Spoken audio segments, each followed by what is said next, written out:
Vous savez que aujourd'hui, alors nous l'avons entendu dans l'Évangile, Jésus lève les yeux au ciel et dit « Père, l'heure est venue ».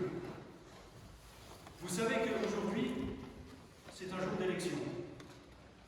L'heure est venue de choisir, avec la difficulté de voter pour quelqu'un, sachant que malgré les promesses, certains, plus ou moins nombreux, resteront sur le carreau. L'heure est aussi venue de réfléchir à notre avenir. Vous savez peut-être qu'au début de la guerre froide, des chercheurs ont mis au point ce qu'on appelle l'horloge de l'Apocalypse. Elle devait, en son temps, renseigner sur l'état du monde face à la menace nucléaire dans les tensions entre Union soviétique et États-Unis. Il est convenu que lorsque cette horloge indiquera minuit, ce sera la fin du monde. Cette horloge existe toujours. Et depuis le 23 janvier dernier, avec la pandémie et la guerre en Ukraine, elle indique 23 heures, 59 minutes et 20 secondes. Alors quelle heure est-il? Que ce soit dans le monde, dans nos sociétés ou dans nos vies. Jésus en fait le constat. Père, l'heure est venue, glorifie ton Fils. Pour qui est familier de l'Évangile selon Jean, de son vocabulaire et des signes qu'il utilise, il sait que l'heure signifie pour Jésus le moment où il va être crucifié. Et la gloire, dans la pensée joannique, correspond à la croix. Pour Jésus, vient le moment de mourir. Il fait le point sur sa vie et rend grâce pour l'œuvre accomplie.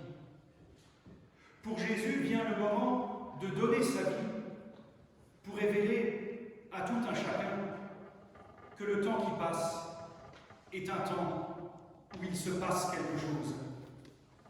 En mourant sur la croix, Jésus vient révéler le visage d'un Dieu qui prend notre humanité pour lui ouvrir de nouveaux horizons, pour nous libérer des idéologies, des sentiments de peur, de colère ou de violence qui nous habitent.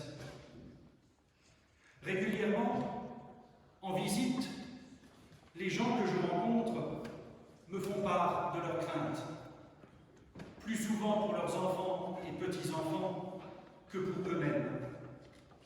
Mais le fait est qu'une peur latente et bien réelle habite beaucoup d'entre nous, avec souvent l'impossibilité d'en parler ou l'incapacité de l'exprimer. On n'aime pas entendre parler de ce qui fait peur. Mais elle est là. Et quand elle est refoulée, elle fait des dégâts. Aujourd'hui, ce retour du refoulé se traduit dans les urnes. Ce n'est pas pour rien que les extrêmes, de droite comme de gauche, frisent aujourd'hui les 50%. Alors quelle heure est-il? L'heure de la fin? L'heure de l'Apocalypse? L'heure de tout plaquer et de se mettre la tête dans le sable? Dans la pensée biblique, et c'est le sens de la prière de Jésus, la notion de fin n'a pas de sens. La fin doit se comprendre comme finalité, c'est-à-dire comme une ouverture vers autre chose. Alors que nous entrons dans la Semaine Sainte, alors que nous méditons le parcours du Christ pour l'accompagner à la croix, nous sommes interrogés sur l'heure qu'il est dans nos vies. Pour comprendre qu'à l'image du Christ, ce n'est pas l'heure de baisser les bras, parce que Dieu lui-même vient remettre les pendules à l'heure. Dans les heures et les jours qui viennent, certains chanteront probablement « Le jour de gloire est arrivé ». Pour Jésus, c'est l'heure de gloire qui arrive. Une heure à laquelle il veut nous associer, Aujourd'hui, dans, avec et à travers Jésus-Christ, vient l'heure de l'espérance, l'heure du renouveau, l'heure de la vie éternelle, pour parler comme Jean.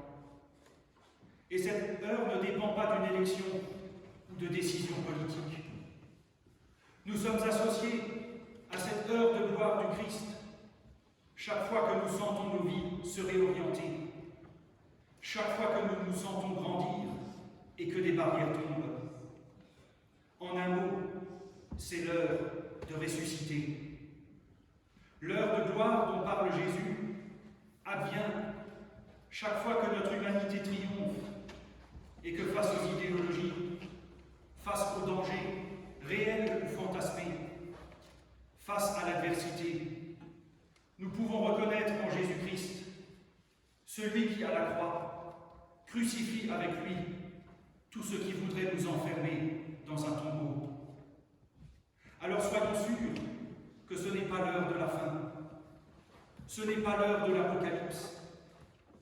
Et c'est pour ça que de dimanche en dimanche, et peut-être aussi à la maison le reste de la semaine, nous pouvons, voulons, et j'ose dire devons, prendre le temps de lever les yeux, prendre le temps d'écouter et d'entrer en relation avec un autre, avec celui qui nous ouvre à l'heure de gloire.